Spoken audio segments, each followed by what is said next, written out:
Hello everyone, this is Pooja Sharma from Pooja Sharma classes. उम्मीद करती हूँ आप सब अच्छे होंगे। तो हम डिस्कस कर रहे थे मैथ पेडागोजी को। इसमें हम 13 जनवरी 2023 का प्रीवियस ईयर क्वेश्चन पेपर करेंगे। तो आपको इसको अच्छे से समझना है। इसमें हम पेडागोजी के क्वेश्चंस कर रहे हैं। जो आपकी पेडागोजी है 15 नंबर की पूछी जाती है, तो इनको हम आपके साथ डिस्कस कर रहे हैं। आपको समझ के चलना है सभी क्वेश्चंस को। तो स्टार्ट करते हैं। आपको वीडियो पसंद आती है तो वीडियो को लाइक कर देना और अपने दोस्तों के साथ शेयर कर देना। चैनल को सब्सक्राइब नहीं किया है तो चैनल को सब्सक्राइब कर लेना और बेल आइकन को प्रेस कर लेना, जिससे आने वाली वीडियो का भी नोटिफिकेशन आपको मिल जाएगा। फ्री नोट्स के लिए आप टेलीग्राम चैनल से जुड़ जाइएगा। यहाँ पे आपको फ्री नोट्स मिल जाएंगे, तो आपको टेलीग्राम से ज्वाइन हो जाना है। मैं लिंक आपको नीचे डिस्क्रिप्शन बॉक्स में दे दूंगी। तो स्टार्ट करते हैं। क्वेश्चन नंबर 1 आता है आपका कि गणितीय चिंतन आधारित है। आपको बताना है कि जो गणितीय चिंतन होता है किस पर आधारित होता है। तो यह आपका प्रक्रियात्मक प्रवाह पर होता है। ऑप्शन 2 आता है अंतर्बोध यानी कि अंतर्ज्ञान होता है और अवलोकन पर होता है। ऑप्शन 3 आता है तर्क और अवलोकन पर आधारित होता है, जो आपका गणितीय चिंतन होता है।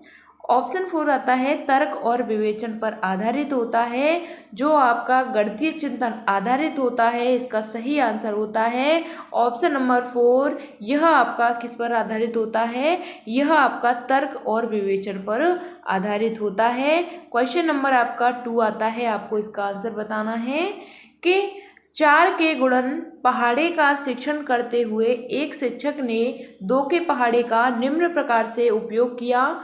4 बार 2 2 और 2 बार दुगना 2 का दुगना किया और 4 बार 3 और 2 बार 3 का दुगना किया, और इस प्रकार शिक्षक का उद्देश्य क्या था? तो आपको इसका आंसर बताना है कि उसने अपनी गणितीय योग्यता को दर्शा के दिखाया था।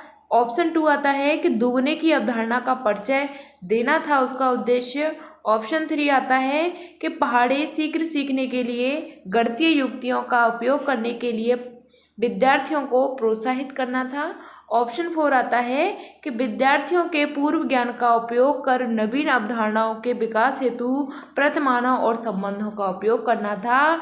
तो इसका आपको आंसर बताना है। तो यहाँ पे हम बात करते हैं उसने क्या सिखाया था कि 4 के गुणन पहाड़े का शिक्षण करते हुए एक शिक्षक ने 2 के पहाड़े का निम्न प्रकार से उपयोग किया था, यानी कि 4 बार 2 और 2 बार 2 का दुगना और 4 बार 3 और 2 बार 3 का दुगना, और इस प्रकार से शिक्षक का उद्देश्य क्या था? इसका सही आंसर होता है आपका ऑप्शन नंबर 4 कि विद्यार्थियों के पूर्व ज्ञान का उपयोग कर नवीन अवधारणाओं के विकास हेतु प्रतिमानों एवं संबंधों का उपयोग करना था। Option number 4 is the right answer. Question number आपका 3 आता है। आपको इसका आंसर बताना है। एक छात्र के पास भिन्न की अवधारणा है, वह परिमेय संख्या की अवधारणा को भिन्न से जोड़कर आसानी से समझ सकता है, और इसमें बताना है कि पियाजे के अनुसार कौन सी संज्ञानात्मक प्रक्रिया इसके लिए उत्तरदायी है। तो यह आपका क्या हो जाता है? मचान कहलाता है। मचान को हम क्या बोलते हैं? इसके फोल्डिंग बोलते हैं। आत्मसात करना होता है यानी कि एसिमिलेशन होता है। किसके अनुसार बताना है? जीन पियाजे के अनुसार बताना है। अपघटन होता है यानी कि डीकम्पोजिशन होता है। ऑप्शन 4 आता है डिसेंट्रेशन होता है। इसका आंसर बताना है आपको जीन पियाजे के अनुसार कि जो भिन्न की अवधारणा है वह परिमेय संख्या की अवधारणा को भिन्न से जोड़कर आसानी से समझ सकता है। तो यह आपका क्या कहलाता है? आत्मसातकरण कहलाता है, एसिमिलेशन कहलाता है। इसमें हम क्या करते हैं? चीज़ों को जोड़ते हैं। क्या करते हैं? जोड़ते हैं। ऑप्शन नंबर 2 यहाँ पे सही आंसर हो जाता है। इसमें नई चीज़ों को जोड़ते हैं। क्या करते हैं? नई चीज़ों को जोड़ते हैं। आत्मसात कहलाता है, एसिमिलेशन कहलाता है। क्वेश्चन नंबर 4 आता है कि कक्षा 4 का एक विद्यार्थी है, 2 अंकों की संख्याओं को गुणा करने में सक्षम नहीं है। शिक्षक शिक्षिका का कौन सा तरीका युक्ति बच्चों को 2 अंकों की संख्याओं को गुणा सिखाने के लिए सर्वोत्तम होगा? तो इसका आपको आंसर बताना है कि उसे विद्यार्थी के पहले गुणन सारणी पहाड़े याद करवाने चाहिए। बच्चे को क्या करने चाहिए? पहाड़े याद करवाने चाहिए। ऑप्शन 2 आता है कि दो संख्याओं को गुणा करने के लिए विद्यार्थी को कैलकुलेटर यानी कि गणन यंत्र का उपयोग करने के लिए कहना चाहिए।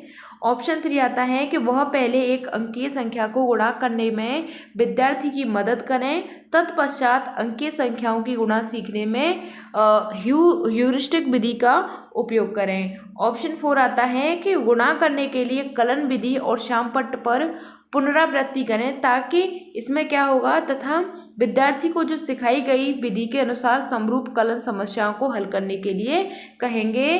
तो कक्षा 4 का विद्यार्थी है, 2 अंकों की संख्याओं का गुणा करने के लिए वह सक्षम नहीं है, कर नहीं पाता है, तो शिक्षक शिक्षिका उसमें कौन सा तरीका अपनाएंगे कि 2 अंकों की संख्या गुणा करने के लिए उसके लिए सर्वोत्तम होगा, उसके लिए महत्वपूर्ण होगा। तो इसका सही आंसर होता है आपका ऑप्शन नंबर 3 कि वह पहले एक अंक की संख्या का गुणा करने में विद्यार्थी की मदद करेंगे, एक अंक की संख्या का गुणा करेंगे, ठीक। उसके बाद में हम बाद में क्या करेंगे, 2 अंक की संख्याओं का गुणा सिखाने के लिए हम ह्यूरिस्टिक विधि का उपयोग करेंगे। तो यह बात आपकी यहाँ पे सही हो जाती है।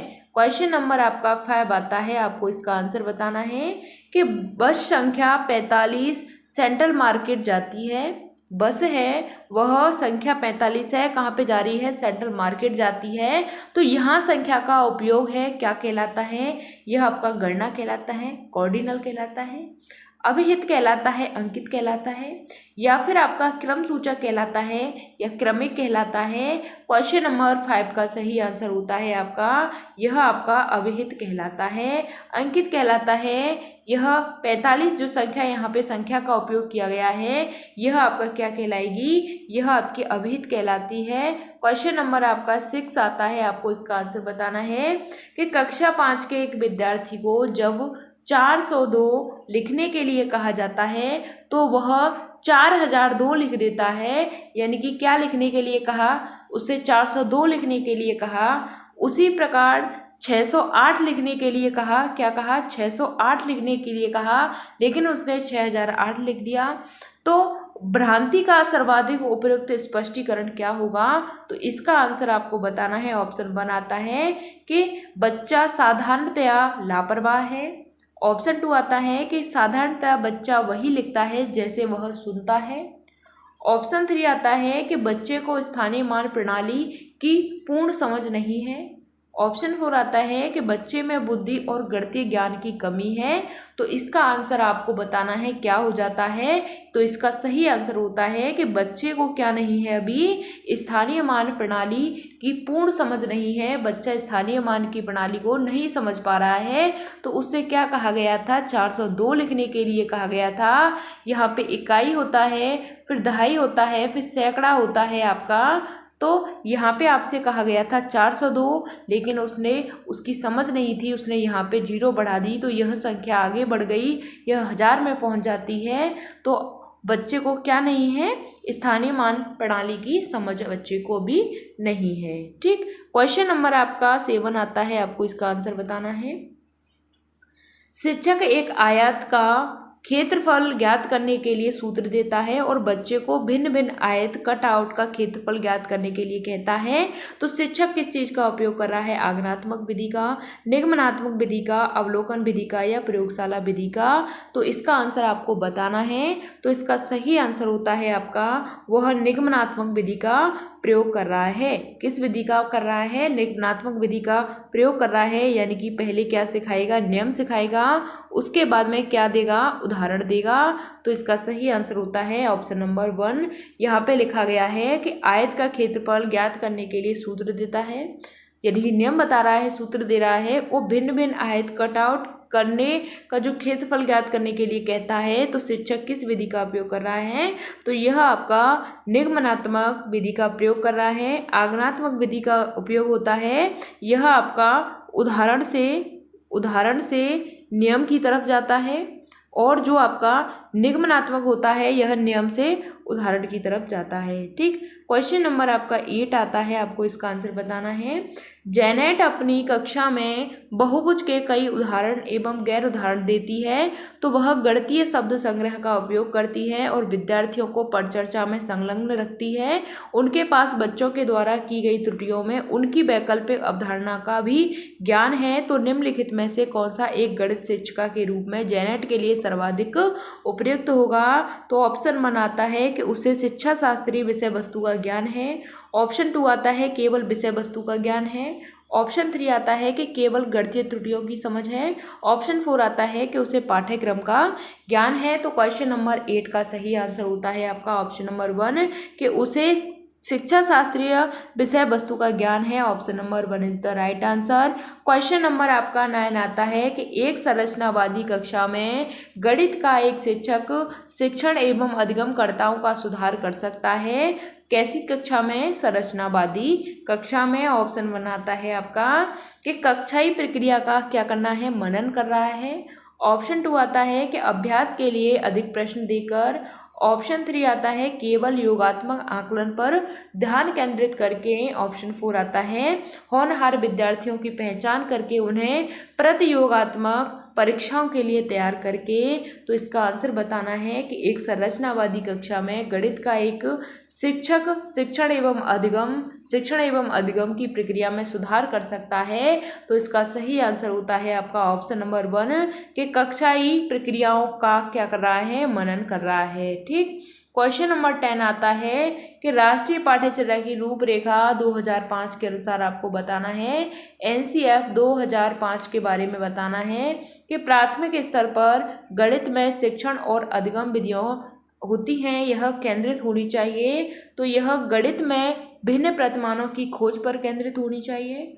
ऑप्शन 2 आता है कि शिक्षार्थियों में अनुमान एवं सन्निकटन के कौशल के विकास पर। ऑप्शन 3 आता है कि अधिगम की अनौपचारिक विधियों जैसे खेल पहेली हल करने के लिए। ऑप्शन 4 आता है परिशुद्ध समस्या पर सही विकल्प का चयन कीजिए। तो इसका आपको आंसर बताना है। यहाँ पे बी और सी डी सही होता है। ऑप्शन 2 में आपका ए बी डी सही होता है। ऑप्शन 3 में आपका ए बी सी सही होता है। ऑप्शन 4 में आपका बी और डी सही होता है। तो एनसीएफ 2005 के अनुसार प्राथमिक स्तर पर गणित शिक्षण में शिक्षण अधिगम विधियां किस पर केंद्रित होनी चाहिए? तो इसका आंसर यहाँ पे बताना है। तो यहाँ पे भिन्न प्रतिमानों की खोज पर, तो यह बात आपकी सही हो जाएगी।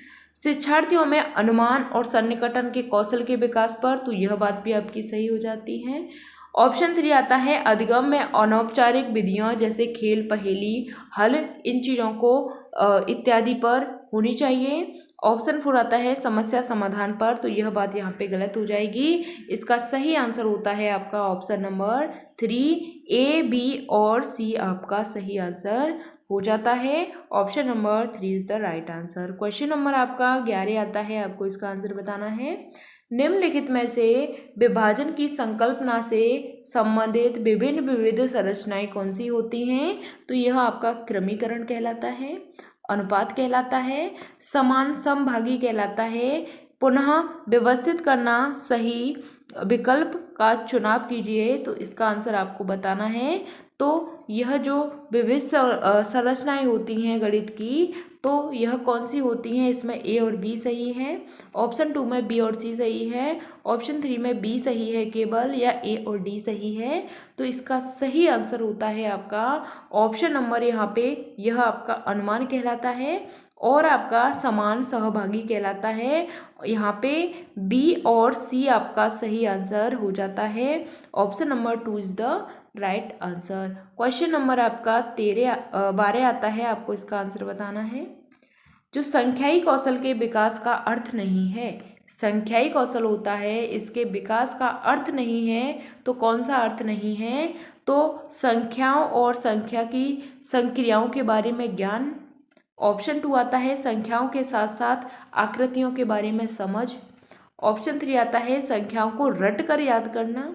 ऑप्शन 4 आता है कि वास्तविक जीवन में आंकड़ों का प्रबंधन के लिए आवश्यक कौशल। तो अर्थ नहीं है किस चीज़ का, संख्याई कौशल के विकास का अर्थ नहीं है। तो अर्थ ये नहीं है कि हम बच्चे को रटकर याद करने के लिए नहीं कहेंगे। तो यह बात यहाँ पे गलत होती है, इसलिए नहीं पूछा है, इसलिए यह बात आपकी यहाँ पे सही हो जाएगी। Option number 3 is the right answer. रट कर याद करना, कंठस्थ करना, यह आपके नेगेटिव पॉइंट होते हैं। समझ की बात करते हैं तो पॉजिटिव होता है, ज्ञान के बारे में बात करते हैं पॉजिटिव होता है, आवश्यक कौशल के बारे में बात करती हैं तो यह आपके पॉजिटिव हो जाते हैं। क्वेश्चन नंबर आपका 13 आता है, आपको इसका आंसर बताना है कि प्राथमिक स्तर के गणित में पाठ्य पुस्तकें विभिन्न कविताएं, कहानियां, प्रतिमान संलग्न करती हैं। राष्ट्रीय पाठ्यचर्या की रूपरेखा 2005 के अनुसार इसके लिए निम्नलिखित में से सर्वाधिक उपयुक्त कारण कौन सा है। तो ऑप्शन 1 आता है कि बच्चे के लिए गणित की कक्षा को कम उबाऊ बनाना, यानी कि बच्चे बोर होते हैं तो कम उबाऊ बनाना। ऑप्शन 2 आता है कि बच्चों की शब्दावली का क्या करना, विकास करना। ऑप्शन 3 आता है कि गणित की कक्षा में कुछ फुर्सत का समय निकालना। यहाँ पे आपको आंसर बताना है। ऑप्शन 4 में आता है कि गणित को संदर्भित बनाना और बच्चों के जीवन के अनुभव से जोड़ना। क्वेश्चन नंबर 13 का सही आंसर आपका होता है ऑप्शन नंबर 4 कि गणित को क्या करना, संदर्भित बनाना और बच्चों के जीवन के अनुभव से जोड़ना। ठीक, यहाँ पे आपका ऑप्शन नंबर 4 सही आंसर होता है। एनसीएफ 2005 क्या कहता है, यह कहता है कि बच्चों को बच्चों के जीवन से जोड़ने के बारे में बात करता है। तो ऑप्शन नंबर यहाँ पे आपका 4 सही आंसर हो जाता है। क्वेश्चन नंबर 14 आता है, आपको इसका आंसर बताना है। तो कक्षा 5 का एक विद्यार्थी दो अंकों की संख्या का गुणन इस प्रकार करता है 17 गुणा 26, 17 गुणा यहाँ पे 20 + 6 340 प्लस 102 442। शिक्षक शिक्षिका को इस तरह से विद्यार्थी का मूल्यांकन कैसे करना चाहिए, तो यह आपको बताना है। कौन सी कक्षा है, कक्षा 5 है। तो अध्यापक को इसे 0 अंक देने चाहिए क्योंकि यह गलत विधि है। ऑप्शन 2 आता है विद्यार्थी ने एक अलग विधि का उपयोग किया है इसलिए उसकी प्रशंसा करके पूरे अंक देने चाहिए। ऑप्शन 3 आता है कि शिक्षक शिक्षिका को कुछ अंक काटने के लिए कहने चाहिए क्योंकि उसने एक अलग कलन विधि का यानी कि एल्गोरिथम का प्रयोग किया है। ऑप्शन 4 आता है कि शिक्षक शिक्षिका विद्यार्थी को बताए कि उसे उसी विधि का प्रयोग करना है जैसा कि कक्षा शिक्षण में किया गया था। क्वेश्चन नंबर 14 का सही आंसर होता है आपका ऑप्शन नंबर 2 कि विद्यार्थी ने एक अलग विधि का प्रयोग किया है इसलिए उसकी प्रशंसा करके हमें बच्चों को क्या करना चाहिए, पूरे अंक देने चाहिए। बच्चे को क्या करना चाहिए, मोटिवेट करना चाहिए, प्रोत्साहित करना चाहिए। ऑप्शन नंबर 2 यहाँ पे सही आंसर हो जाता है, बाकी आपके सभी यहाँ पे गलत हो जाते हैं। क्वेश्चन नंबर आपका लास्ट आता है, क्वेश्चन नंबर 15 है। तो गणित पर राष्ट्रीय पाठ्यचर्या की रूपरेखा आपने देखा एनसीएफ 2005 से आपके कितने क्वेश्चंस बन चुके हैं, तो इसी में देखा आपने गणित की जो पेडागोजी है इसमें आपके 3 से 4 क्वेश्चन आपने देखे इसमें। तो आपको एनसीएफ को अच्छे से पढ़ के जाना है, बहुत ज़्यादा पूछा जा रहा है। ठीक, एनसीएफ 2005 की आधार पत्र के अनुसार लोक कलन विधि की समृद्धता की प्रशंसा सराहना बच्चे की गणित का बोध को समृद्ध कर सकती है। लोक कलन विधि से क्या अभिप्राय है, तो यह लोकगीतों को गाने के लिए कलन विधि का विकास होता है। प्राचीन काल में उपयोग की गई कलन विधि होती है। ऑप्शन 3 आता है कि पारंपरिक सांस्कृतिक और सामाजिक गतिविधियां होती हैं। ऑप्शन 4 आता है कि जो लोग औपचारिक रूप से शिक्षित नहीं हैं उनके द्वारा प्रयुक्त की गई मानसिक गणना विधि है। क्वेश्चन नंबर 15 का सही आंसर होता है आपका ऑप्शन नंबर 4 कि जो लोग औपचारिक रूप से शिक्षित नहीं हैं उनके द्वारा प्रयुक्त की गई मानसिक गणना विधि, यह आपका क्या कहलाता है, लोक कलन विधि कहलाती है। मानसिक गणना विधि option number 4 is the right answer. ठीक, यहाँ तक हमने 15 क्वेश्चंस कर लिए हैं। आपको सभी क्वेश्चन समझ में आए होंगे। यह आपका प्रीवियस ईयर पेपर था जो कि आपका 13 जनवरी 2023 का प्रीवियस ईयर क्वेश्चन पेपर था। तो आपको सभी क्वेश्चन समझ में आ गए होंगे। आपको वीडियो पसंद आती है तो वीडियो को लाइक कर देना, अपने दोस्तों के साथ शेयर कर देना। चैनल को सब्सक्राइब नहीं किया है तो चैनल को सब्सक्राइब कर लेना और बेल आइकन को प्रेस कर लेना, जिससे आने वाली वीडियो का भी नोटिफिकेशन आपको मिल जाएगा। फ्री नोट्स के लिए आप टेलीग्राम चैनल से जुड़ जाइएगा, यहाँ पे आपको फ्री नोट्स मिल जाएंगे। ठीक, तो आपको यहाँ पे ज्वाइन हो जाना है। मिलते हैं फिर आपको आगे की नेक्स्ट वीडियो में। हम सभी प्रीवियस ईयर क्वेश्चन पेपर को, यानी कि जो आपकी मैथ पेडागोजी है, इसको तो हम कंप्लीट कर ही लेंगे।